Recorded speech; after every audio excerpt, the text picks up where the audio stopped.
Hey guys, welcome to 515 Paranormal Investigators. I'm trying to get Facebook Live up, but it's not working at the moment. So today's going to be just going over a little bit of everything we've got to go, where we're going, and who all is involved. It starts off with me and my husband, Brandon. I'm Jalen, our daughter, Oriana, our son, Dominic, and my brother and his wife, OJ and Arisa. Me and my brother have been into this scary stuff since we were little, and it's something that we've kind of always wanted to do, but now that we're old enough, and we're going to do it. So we're going to start off with going on April 25th to Edinburgh Manor. We're also going to stop off, I think, at the Black Angel. I'll have to get a little more history on the Black Angel and go over it. But Edinburgh Manor, it was a retreat for lazy, able-bodied, and willingly dependent applicants. It was a poor farm to start out with. The house was incredibly, it housed some of the incredibly insane and disabled also. Tenants were given shelter and food for their labor, and in exchange they would farm agriculture and do the livestock. The poor farm was operated from 1850 to 1910. And in that time, there was over 80 documented deaths on the property. Some of them were questionable causes. Their graves can be found in the cemetery out back. From doing a little bit more research, it looks like the cemetery is now moved across the street from Edinburgh Manor. But they say that in the fields behind and all over, farmers are still finding remains from patients that were there. Their graves can be found, like I said, in the cemetery out back or across the street, where their restless spirits are said to wander about the night. In 1910, the poor farm closed down and was demolished. Edinburgh Manor was then constructed from 1910 to 1911 to house the incredibly insane, the poor, and the elderly. Edinburgh Manor was in operation until November of 2010. When the last patients and employees last left the building in 2010, they never returned. Medical documents and personnel belongings can still be found in the manor. They said there's an evil spirit there that is known as the Joker. He has been known to choke visitors, scratch them, push them. Others have encountered Lucifer, the name of the devil, liars, and mischievous demon.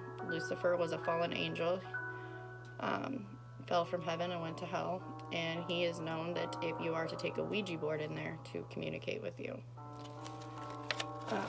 Some of the documents I found online, I don't know if you can see, are some of their medical documents of the patients that were in there. It's kind of creepy, kind of scary. Some of them are really weird though, because they came in, like this one, she came in March 26, 1945 and died like a month later. A lot of these people this one came September 17th, he left September 28th, and then he returned December 7th and died. So it's like some of them left, came back, and shortly after they returned, they passed away. There's also a letter that I found. Let's see here. It's wrote out,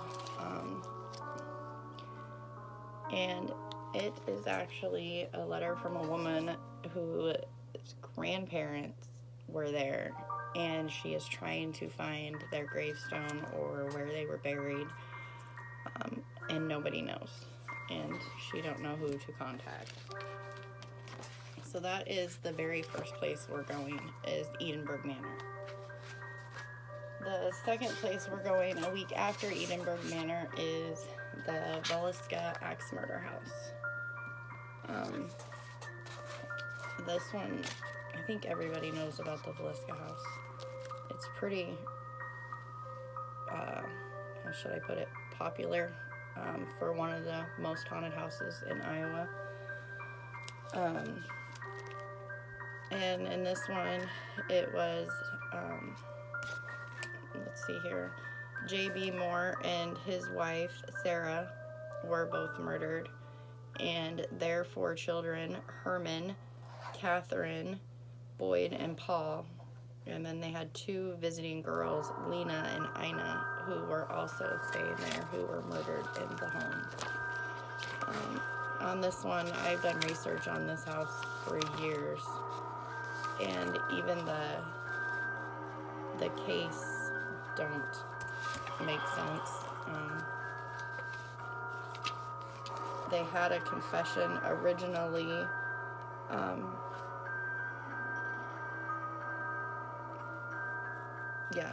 George J. Kelly, a confession from him originally admitting to the murders, but then later said it was not him. But just a lot of stuff in this case doesn't add up or equal to one person doing all of this with all these children and the mother and father. So, in doing that, the mother and father were the last 2 killed in the house. It just seems weird with one person being the murderer.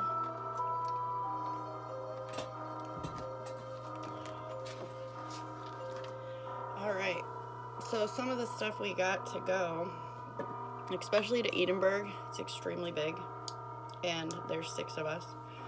We don't want nobody to get lost. We're scared, so we all got walkie-talkies.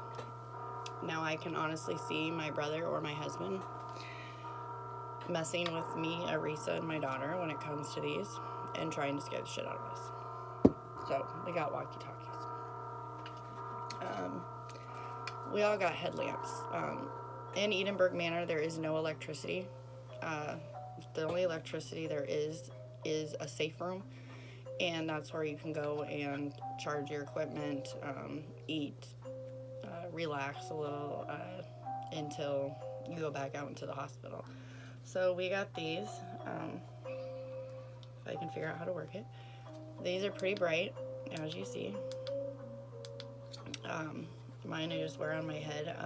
My husband's has a green and red light, so when he turns it on, it stays completely red, so you can see kind of the wall if anything passes through it, anything like that.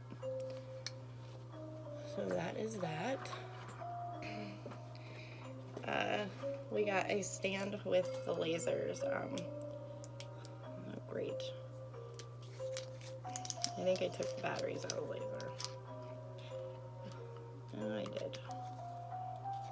So I'll show you that again on our next video when I can put some batteries in it. I don't know where exactly I hid the battery. Hold on, I'm trying to find it. My kids like to take all of our batteries, and they say stuff dies quickly out there. Spirits drain your stuff very quickly, so they said to take tons of batteries, so that we did. As you see, I went and bought a camera bag, but we got a whole bag of batteries. Let's see here. Oh, that's the wrong battery.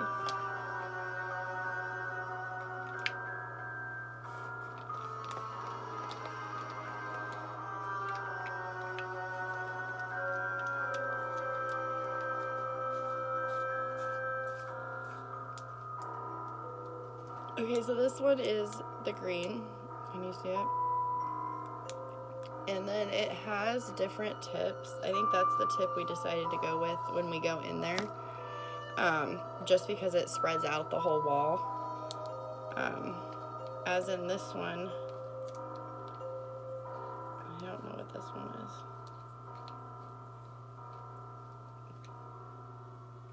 As in this one don't want to work. Well, yeah, that's about the same. If you can see behind me how it covers pretty much the whole wall. We have a couple lasers. I don't think that one goes to this one. But here. Oh, you can't really see it. It's too bright here. But yeah, it like reflects over. Whoa. the whole wall. So you'll be able to see if anything walks through it, passes through it. It's just another way to kind of help you see the spirits. Then we have a spirit box. You see a lot of these on like Ghost Adventures. That's where I got the idea for this thing. I ain't gonna lie. It's ready. Actinic, waiting for connection. Waiting for pairing. That thing is loud. So you'll turn it on. Now some of this equipment, we are having a get-together before we go, because some of us don't know how to work the equipment. And we're kind of learning as we go with it all. So I think it's on.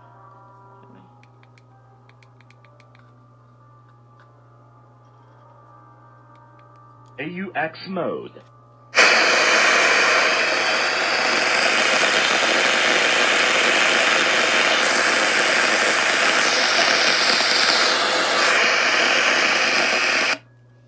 So what that does is the static that comes through it, you kind of put your hand over it, ask it a question, and if there is a spirit there to communicate with you, it'll talk through the static box. That was really loud. Okay. Next thing is my rods. I just love these things. So farmers used to use these to find water. I have had my husband hide stuff throughout the house, and we've used them to try to see if it really does find them, and it does. It's kind of creepy. We've used it to ask questions. We'll take a video later of how they use and post it. They're just really cool. If they cross over, it's supposed to be no. If they spread out, it's yes. And really, you just hold them like this, even level, and they stay like that unless you ask them to do something. They're kind of creepy. We are taking these to Edinburgh. One thing we are not taking to Edinburgh, my brother and Arisa are petrified of it, is we have a Ouija board. Me and my daughter have tried to use the Ouija board. Nothing has came through for us. We were going to take it to Edinburgh and try it out, but with some of the demonic spirits that are there, and my daughter only being 15, we are not going to take the Ouija board there. We don't want nothing evil or anything like that coming home with us. I am, though, on hand going to be ordering a Dybbuk box, and I don't know if that video will take place in here, or I might go somewhere out to do that, because I don't know if I really want to open the Dybbuk box in my home. Let's see what else we have.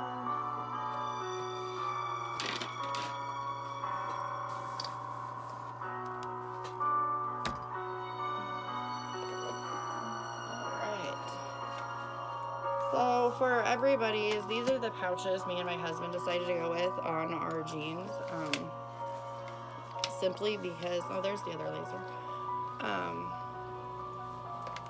We were going to carry backpacks, but there's just so much stuff that we'd rather, and it's little stuff, so we'd rather just put it in these and carry it. I do got a temperature gauge, so we can tell if anywhere in the room, I think I need to put new batteries in it, but it'll change on the screen for me if the temperature drops dramatically. We got backup flashlights. That needs batteries too. I do put batteries in anything. Backup flashlights. I am part of a church where I got ordained at, and I let them know kind of where we were going, and they sent me a little kit, they call it. It comes with a white candle, a little thing of, they wrapped some matches up in aluminum foil, a thing of sage,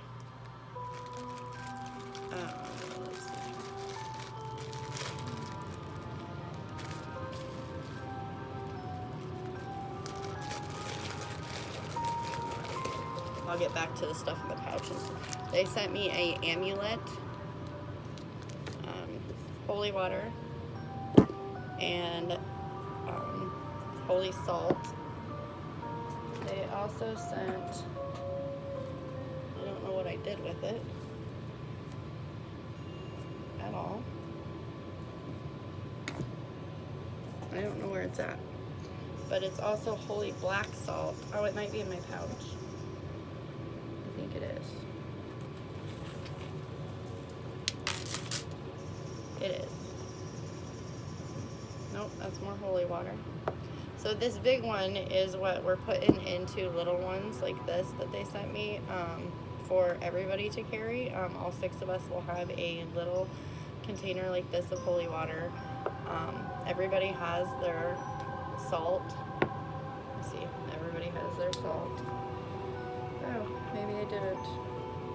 And then there is another thing of, it's like this, and it has black spiritual salt in it.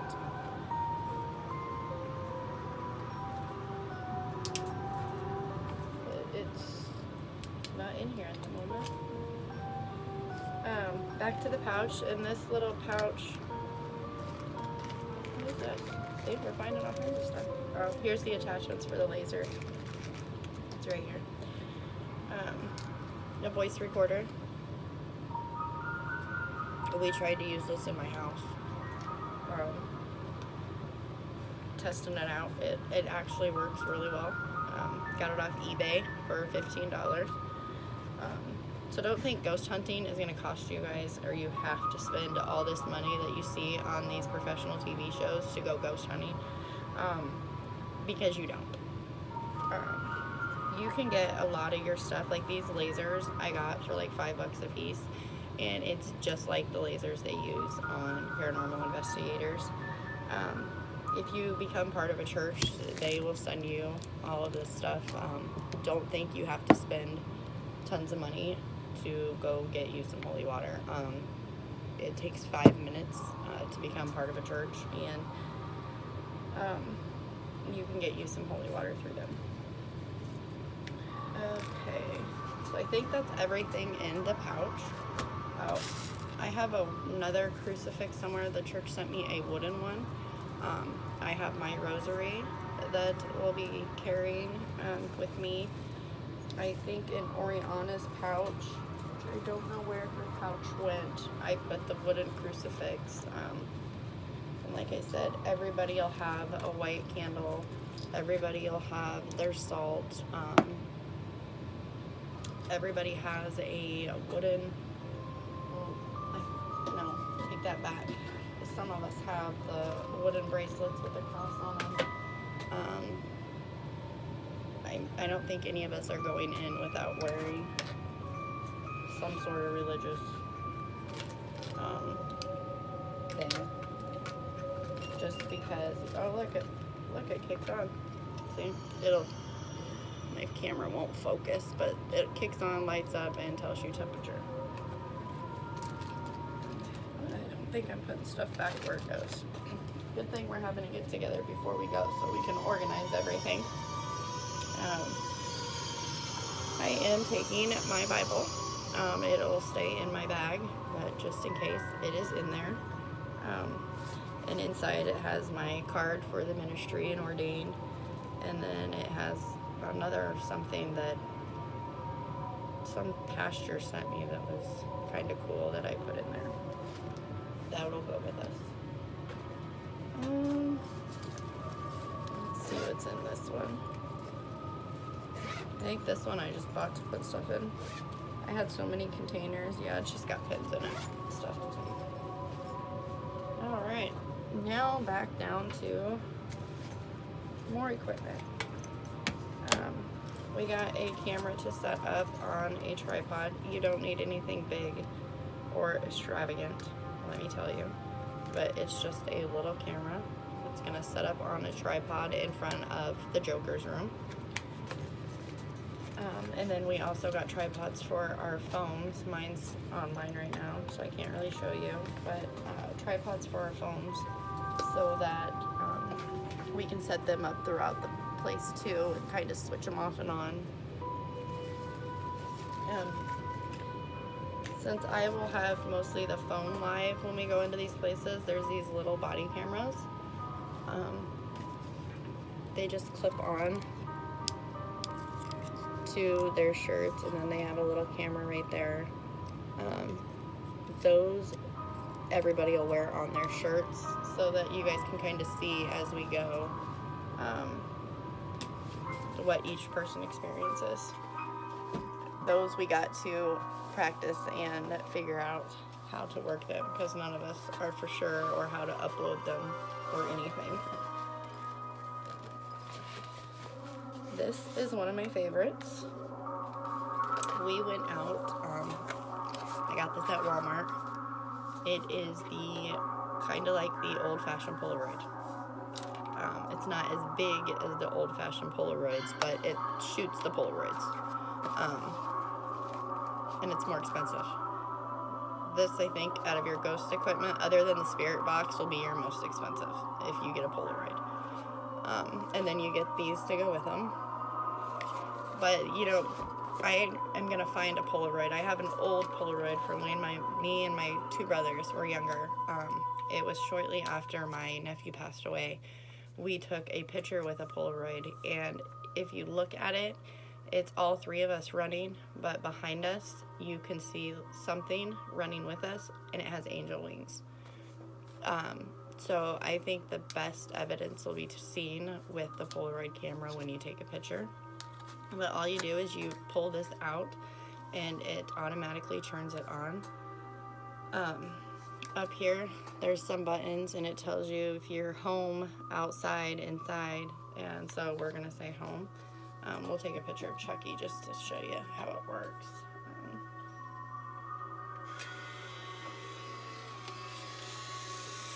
And it shoots the photo out at top. It's pretty cool. But we'll let that develop and then I'll show you in a minute. And then you just close this and it shuts it off. Put it back in your camera bag. But we got a ton of film to go because we have, like I said, we have Edinburgh, Black Angel, and shortly after Villisca.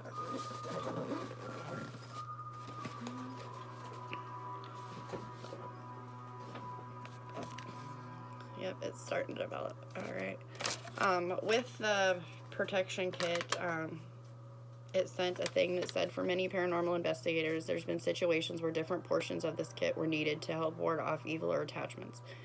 This is a compact kit to carry with you and your gear and have ready when needed. Most paranormal investigators carry some items of protection, and you should too. This kit comes from Virginia City, Nevada, one of the top 5 haunted towns in America, and depicted in Ghost Adventures. So I guess in the same kit that Ghost Adventures uses comes with the amulet, the matches, the salt, the holy water, and all that. And like I said, to go paranormal investigating, you don't have to go out and buy expensive equipment. All my stuff I have gotten either at Walmart, Menards, or eBay. I think my brother, him and his wife got some of theirs at Best Buy, but it's not something that, like a lot of these shows make you think you have to have all this money. You don't. It's more based on the experiences you have when you're there and being able to document them. That's all the proof you need. But oh, that picture. Here's the photo that we took. But it looks like, it doesn't look new. It looks old, like it was taken back in the olden days. It's kind of scary. But we'll put him over here with all of our stuff. But that's just pretty much the kickoff for the 515 Paranormal Investigators. Going over everything, giving you some information on where we're going first. We will shoot the next video. I'm going to try to shoot 2 times a week, just to keep everybody intrigued, letting you know what's happening next, so you're not like sitting waiting, anticipating on when are they going to go. Are they there yet? We're going to try to do live feeds as we go in, as we are walking. But like I said, I can't guarantee greatest connection because my Facebook Live right now won't even go.